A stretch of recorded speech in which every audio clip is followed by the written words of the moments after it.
아침 식탁에서 가족들과 혹은 직장 동료들과 커피 한 잔을 나누면서 요즘 경제 상황에 대해 얼마나 자신 있게 이야기할 수 있으신가요? 혹시 뉴스에 나오는 겉으로 드러난 숫자들에만 집중하느라 그 이면에 숨겨진 진짜 경제 흐름이나 중요한 트렌드를 놓치고 있지는 않은지 고민해 본 적은 없으신가요? 빠르게 변화하는 세상 속에서 경제는 단순히 복잡한 통계 숫자들의 나열이 아니라 우리의 일상과 삶의 방향을 결정짓는 아주 중요한 이야기들이죠. 오늘 우리는 바로 그 이야기들을 함께 풀어보려 합니다. 어쩌면 무심코 지나쳤을지도 모르는 일상 속 경제 현상들을 쉽고 흥미로운 방식으로 들여다보면서 단순한 아는 척을 넘어 진정으로 이해하는 지적인 즐거움을 선사해드릴게요. 복잡해 보이는 경제 용어들 뒤에 숨겨진 의미를 파헤치고 여러분만의 통찰력을 키울 수 있는 귀한 시간을 가져보시죠. 앞으로 펼쳐질 10가지 핵심 경제 트렌드를 통해 불확실한 미래를 내다보는 눈을 함께 길러보는 건 어떨까요? 자, 그럼 첫 번째 이야기부터 시작해볼까요? 오늘 우리가 살펴볼 첫 번째 이야기는 전 세계 경제 지형을 근본적으로 뒤흔들고 있는 거대한 변화의 그림자, 바로 글로벌 공급망 재편과 그 중심에 있는 니어쇼어링 현상입니다. 코로나19 팬데믹을 겪으면서 전 세계는 예상치 못한 혼란을 경험해야 했습니다. 갑작스럽게 멈춰선 공장들, 항구에 발이 묶인 수많은 컨테이너선들, 그리고 국경을 넘나들던 트럭들의 행렬이 주춤했던 그 혼란스러운 풍경을 기억하시나요? 이처럼 예측 불가능한 상황들은 글로벌 기업들에게 생산기지를 과연 멀리 떨어진 해외에 두는 것이 안전한가? 라는 근본적인 질문을 던지게 만들었습니다. 비용 절감이라는 오랜 관행 대신 안정적인 공급망 확보가 훨씬 더 중요한 가치로 떠오르게 된 것이죠. 이러한 배경 속에서 새롭게 주목받는 현상이 바로 니어쇼어링, 니어슈링입니다. 멀리 떨어진 해외 생산기지를 본국이나 지리적으로 가까운 인접 국가로 다시 옮겨오는 전략을 뜻하는데요. 특히 정치적, 경제적 이해를 같이 하는 동맹국끼리 생산망을 구축하는 프렌드쇼어링, 프렌드슈링이라는 개념까지 더해지면서 전 세계 공급망의 지도는 완전히 새로운 형태로 그려지고 있습니다. 예를 들어 미국은 반도체나 배터리 같은 핵심 산업의 생산시설을 자국 내로 유치하거나 멕시코와 같은 인접국에 집중 투자하며 공급망의 안정성을 강화하려는 움직임을 보이고 있습니다. 유럽 또한 독일이나 프랑스를 중심으로 자국 내 첨단 공장을 건설하거나 동유럽 국가들과의 협력을 통해 생산 거점을 재편하는 데 적극적이죠. 이처럼 생산기지가 가까워지면 물류 비용이 절감되고 공급망 리스크가 줄어든다는 장점이 있습니다. 하지만 동시에 새로운 패권 경쟁의 불씨가 될 수도 있다는 긴장감도 감돌고 있습니다. 각국은 자국의 경제를 튼튼하게 만들고 일자리를 창출하며 안정적인 자원 확보를 꾀하지만 이 과정에서 보호무역주의가 심화되거나 특정 국가들이 소외될 수 있다는 우려도 제기되고 있습니다. 첨단 공장들이 미국이나 유럽 내륙에 새롭게 들어서는 풍경, 그리고 글로벌 기업 CEO들이 고뇌하며 생산 전략을 재편하는 모습은 바로 이러한 변화의 단면을 보여주는 것이겠죠. 그렇다면 우리나라는 이 거대한 공급망 재편의 흐름 속에서 과연 어떤 전략을 택해야 할까요? 단순히 지켜보는 것을 넘어 우리 경제의 미래를 위한 현명한 선택은 무엇일지 함께 고민해 볼 필요가 있습니다. 글로벌 공급망의 변화는 우리 삶의 많은 부분에 영향을 미칠 것이 분명하니까요. 그렇다면 우리나라는 이 거대한 공급망 재편의 흐름 속에서 과연 어떤 전략을 택해야 할까요? 단순히 지켜보는 것을 넘어 우리 경제의 미래를 위한 현명한 선택은 무엇일지 함께 고민해 볼 필요가 있습니다. 글로벌 공급망의 변화는 우리 삶의 많은 부분에 영향을 미칠 것이 분명하니까요. 우리나라는 반도체나 배터리 같은 핵심 산업에서 세계적인 경쟁력을 갖추고 있지만 동시에 특정 국가에 대한 높은 의존도를 가지고 있다는 숙제를 안고 있죠. 이러한 상황에서 생산기지를 국내로 다시 가져오는 리쇼어링을 장려하거나 동맹국과의 협력을 강화하는 프렌드쇼어링 전략을 더욱 면밀히 검토해야 할 시점이 아닐까 싶습니다. 물론 쉬운 길은 아닐 겁니다. 해외에 나간 기업들을 다시 불러들이려면 파격적인 세제 혜택이나 규제 완화가 필요하고 국내 노동시장의 유연성도 확보해야 하니까요. 또한 단순히 생산 거점을 옮기는 것을 넘어 미래 기술 개발에 대한 꾸준한 투자와 인재 양성에도 힘써야 할 겁니다. 이 거대한 변화의 물결 속에서 우리가 어떤 선택을 하느냐에 따라 앞으로의 경제 지도가 완전히 달라질 수 있다는 점을 기억해야겠죠. 공급망의 안정성을 확보하면서도 새로운 성장 동력을 찾아내는 지혜가 필요한 때입니다. 이렇게 전 세계가 공급망 재편이라는 큰 그림을 그리고 있는 가운데 우리의 일상 속에서는 또 다른 경제 현상들이 조용히 우리 지갑을 위협하고 있습니다. 바로 슈링크플레이션과 스킨플레이션이라는 다소 생소하게 들리는 용어들인데요. 물가가 오르는 인플레이션 시대의 기업들이 슬그머니 제품의 양을 줄이거나 서비스의 질을 낮춰 비용 부담을 소비자에게 전가하는 현상을 일컫는 말입니다. 여러분도 혹시 마트에서 늘 사던 과자가 어딘가 모르게 작아진 것 같고 내용물이 줄어든 듯한 느낌을 받으신 적 있으신가요? 이게 바로 슈링크플레이션의 대표적인 사례라고 할 수 있죠. 가장 흔하게 찾아볼 수 있는 곳은 바로 식료품 코너일 겁니다. 한 봉지에 들어있던 과자의 개수가 줄거나 아이스크림의 크기가 눈에 띄게 작아지는 것은 물론 세제나 휴지처럼 생활 필수품의 용량도 야금야금 줄어드는 경우가 많습니다. 제조사 입장에서는 원자재 가격이나 인건비가 오르면 제품 가격을 올리는 것이 가장 일반적인 방법이겠지만 소비자들의 저항이 만만치 않으니 가격은 그대로 두는 대신 용량을 줄여서 사실상의 가격 인상 효과를 노리는 겁니다. 소비자들은 가격이 오르지 않았으니 괜찮다고 생각할 수 있지만 실제로는 같은 돈을 내고 더 적은 양을 구매하는 셈이니 실질적인 구매력은 하락하게 되는 것이죠. 마치 감쪽같이 속는 기분이 드는 것도 무리가 아닙니다. 그렇다면 스킨플레이션은 또 무엇일까요? 이는 제품의 양이 아니라 제공되는 서비스의 질을 낮추는 방식으로 비용을 절감하는 현상을 말합니다. 예를 들어 식당에서 음식의 양이나 재료의 질을 조금씩 낮추거나 호텔에서 무료로 제공되던 어메니티의 종류를 줄이는 경우가 여기에 해당합니다. 항공사들이 기내식을 유료로 전환하거나 수화물 규정을 더욱 엄격하게 적용하는 것도 스킨플레이션의 일종으로 볼 수 있겠죠. 은행이나 콜센터에서 대기 시간이 길어지거나 셀프 서비스 코너가 늘어나는 것도 인력 감축을 통한 비용 절감과 무관하지 않습니다. 소비자 입장에서는 똑같은 비용을 지불하고도 예전보다 못한 서비스를 받게 되는 것이니 불만이 쌓일 수밖에 없습니다.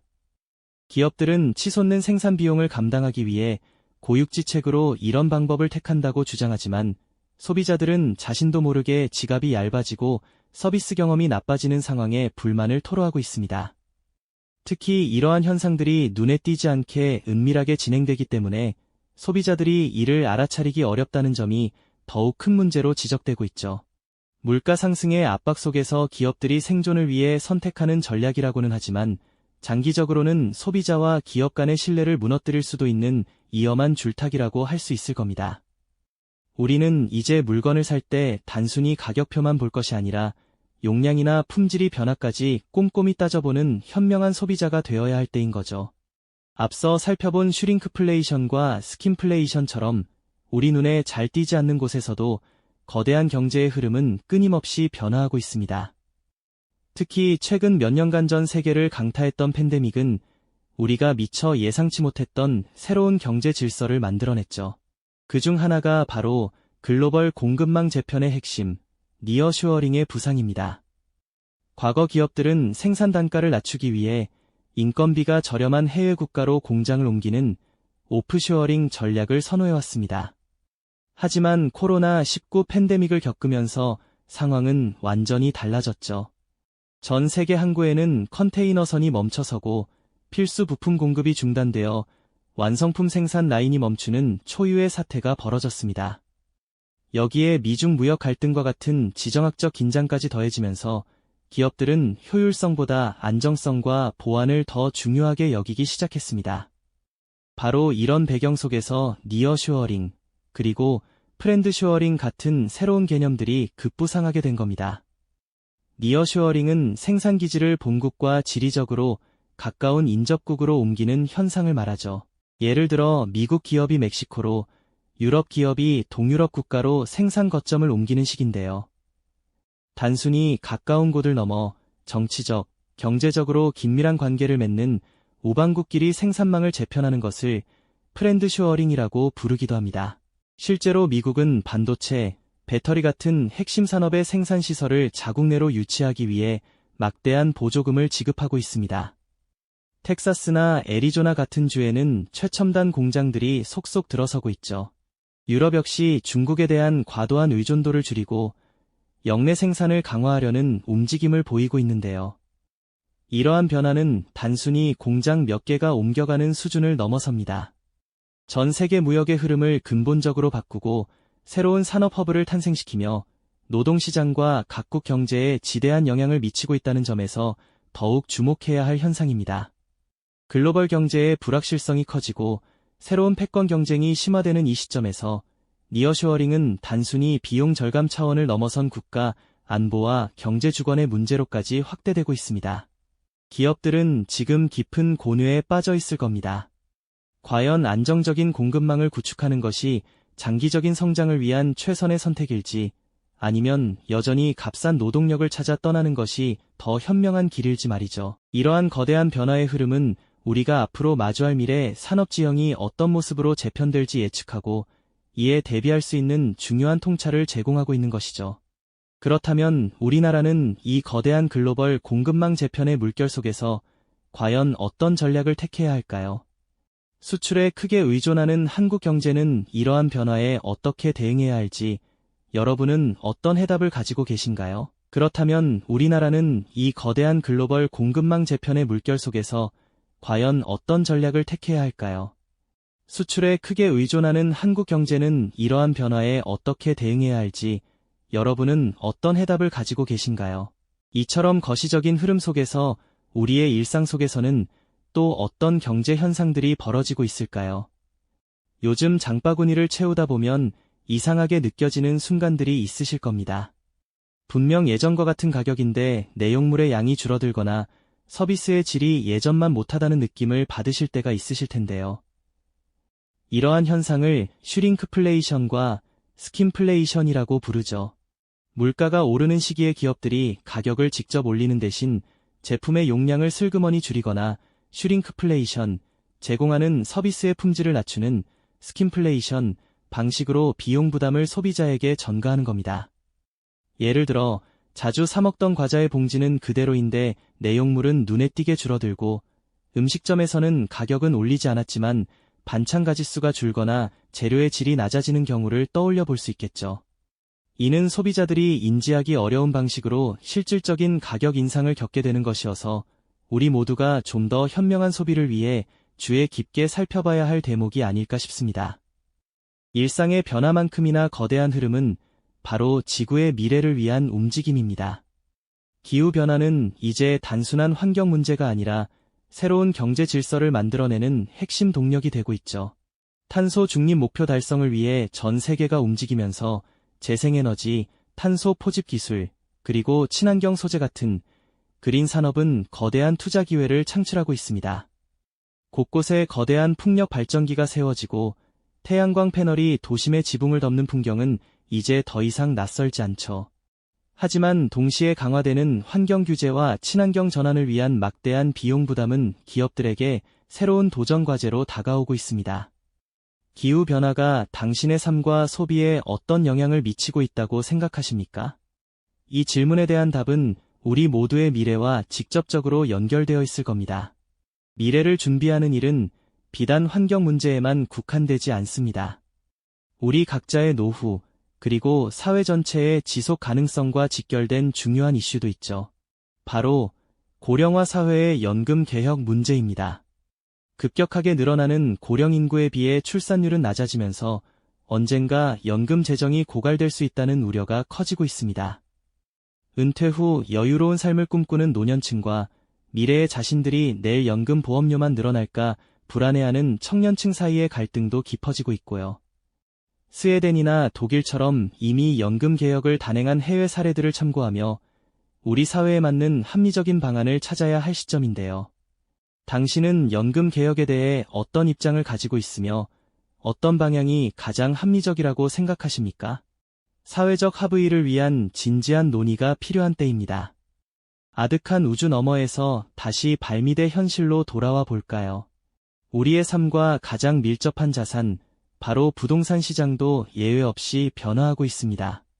팬데믹 이후 재택근무가 확산되면서 전통적인 사무실의 개념은 빠르게 바뀌고 있죠. 여러 기업이나 프리랜서가 한 공간을 공유하며 유연하게 일하는 공유 오피스는 이제 새로운 업무 환경의 대세로 자리 잡고 있습니다. 또한 주거와 숙박의 경계를 허물며 투자 상품으로 주목받았던 생활형 숙박시설 역시 그 명암이 뚜렷해지고 있는데요. 주거용으로 활용하기에는 법적 제약이 따르고 숙박시설로 운영하기에는 경쟁이 치열해지는 복잡한 상황에 놓여 있죠. 부동산 시장의 변화 속에서 당신은 어떤 기회를 포착하고 싶으신가요? 단순히 주거 공간을 넘어 투자와 라이프 스타일의 변화를 읽는 통찰이 필요한 때라고 할 수 있습니다. 오늘 우리가 함께 살펴본 이 10가지 경제 트렌드는 단순히 개별적인 현상들이 아닙니다. 이 모든 이야기들은 기술 발전, 기후 변화, 그리고 인구 구조 변화라는 거대한 3가지 동력을 바탕으로 서로 복잡하게 얽혀 예측 불가능한 미래를 향해 나아가고 있습니다. 파편화된 정보들 속에서 이러한 연결고리를 찾아내고 미래를 읽는 자신만의 눈을 갖는 것이야말로 지금 우리에게 가장 중요한 지적 능력이라고 할 수 있을 겁니다. 오늘 이 시간, 여러분은 바로 그 통찰의 시작점에 서 계신 것이죠. 오늘 우리가 마주한 경제 뉴스들은 단순히 남의 이야기가 아니라 우리의 소비, 투자, 직업, 그리고 삶의 방식 전반에 영향을 미치는 거대한 변화의 물결입니다. 이 흐름을 이해하는 것이 곧 불확실한 미래를 헤쳐나갈 나침반이 될 것임을 기억해 주십시오. 경제는 숫자가 아니라 우리의 삶과 연결된 이야기입니다. 이야기들을 통해 당신은 어떤 미래를 상상하고 어떤 준비를 시작하고 싶으신가요? 오늘 다룬 10가지 경제 트렌드 중에서 가장 흥미로웠던 주제나 궁금한 점이 있다면 댓글로 자유롭게 남겨주시길 바랍니다. 이 영상이 도움이 되셨다면 좋아요와 구독 부탁드립니다. 여러분의 응원이 제게 큰 힘이 됩니다. 다음 영상에서도 더 유용한 정보를 공유하겠습니다. 감사합니다.